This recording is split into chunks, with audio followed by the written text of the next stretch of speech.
আইনজীবী বেনজির আহমেদের বিরুদ্ধে হঠাৎ করেই যেন অভিযোগের পাহাড়। দুর্নীতিতে অলরাউন্ডারও বলা হচ্ছে তাকে। অনুসন্ধান চলাকালেই দুদকের আবেদনে ইতোমধ্যে সাবেক এই পুলিশ প্রধান সহ তার স্ত্রী ও ৩ মেয়ের নামে থাকা ৬২১ বিঘা জমি জব্দ করার আদেশ দিয়েছেন আদালত। একই সঙ্গে তাদের ৪ ফ্ল্যাট ও ৩৩ ব্যাংক হিসাব ফ্রিজ করারও আদেশ দেওয়া হয়েছে। এখন প্রশ্ন হলো, সব সম্পদ জব্দের পর কি করবেন বেনজির?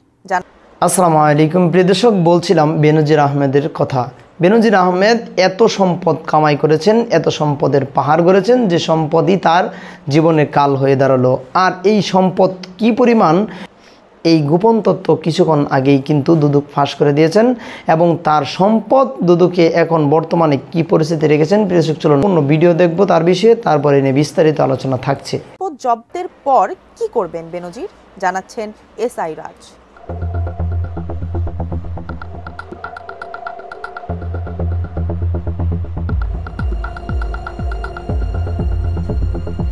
পরিবারের সদস্যদের নামে রাজধানীর গুলশানে একদিনেই ৪টি ফ্ল্যাট কিনেছিলেন পুলিশের সাবেক মহাপরিদর্শক বেনজির আহমেদ। বছরখানেক আগে ২০২৩ সালের ৫ মার্চ রাজধানীর অন্যতম দামি ও অভিজাত এলাকায় কেনা ফ্ল্যাটগুলোর দাম দেখানো হয় মাত্র ২,১৯,০০,০০০ টাকা।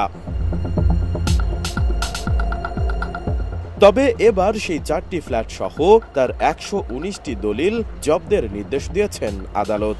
জব্দের তালিকায় আছে সঞ্চয়পত্র, শেয়ার বাজারে ৩টি বিও অ্যাকাউন্ট ও ১৯ প্রতিষ্ঠানের মালিকানা। চাকরির সময় পুলিশে শীর্ষ পদগুলোতে দায়িত্ব পালন করেন বেনজির। ঢাকা মহানগর পুলিশ কমিশনার, র্যাবের মহাপরিচালক এবং সর্বশেষ আইজিপি পদ থেকে অবসরে যান প্রভাবশালী এই কর্মকর্তা। এরপরই বেরিয়ে আসে বেনজির ও তার স্ত্রী ও কন্যাদের বিপুল সম্পদের তথ্য, যার বাজার মূল্য কয়েকশো কোটি টাকা বলে সংশ্লিষ্টদের ধারণা।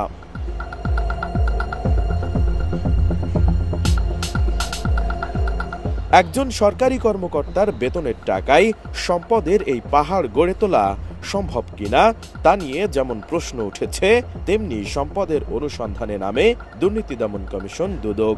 মাঠে নেমেই তদন্ত কর্মকর্তারা সাবেক আইজিপির বিপুল সম্পদের সন্ধান পান। প্রথমে বেনজির, তার স্ত্রী ও সন্তানদের নামে থাকা সম্পদ জব্দ করতে আদালতে আবেদন করেন দুদকের তদন্ত কর্মকর্তা।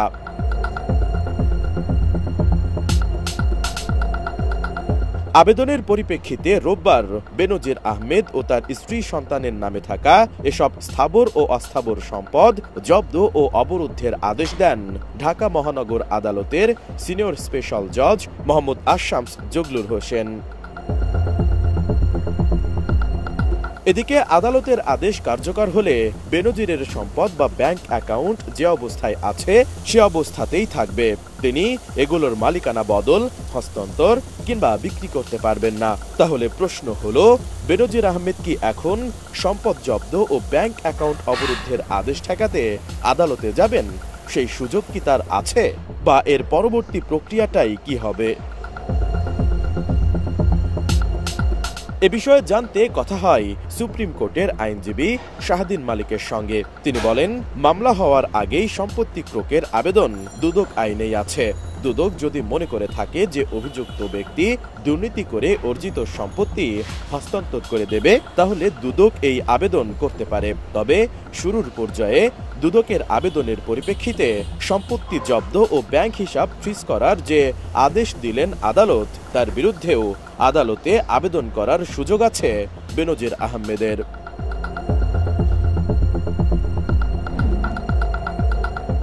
এদিকে সাবেক আইজিপির বিরুদ্ধে আয় বহির্ভূত সম্পদ অর্জনের অভিযোগ অনুসন্ধানে দুদকের এই উদ্যোগকে খানিকটা ব্যতিক্রমী বলে অভিহিত করেছেন টিআইবির নির্বাহী পরিচালক ইফতেখারুজ্জামান।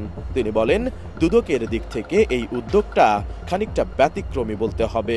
দুদক সাধারণত বলে থাকে, কারো বিরুদ্ধে সুনির্দিষ্ট অভিযোগ পাওয়ার পর ব্যবস্থা নেওয়া হবে। তবে এক্ষেত্রে দুদক স্বপ্রণোদিত হয়েই কাজটি করেছে। এটা আইনগতভাবেই তাদের এখতিয়ারে আছে। প্রিয় দর্শক, আপনারা শুনছিলেন বেনজির আহমেদের শত শত কোটি টাকার সম্পদ দুদক জব্দ করেছেন।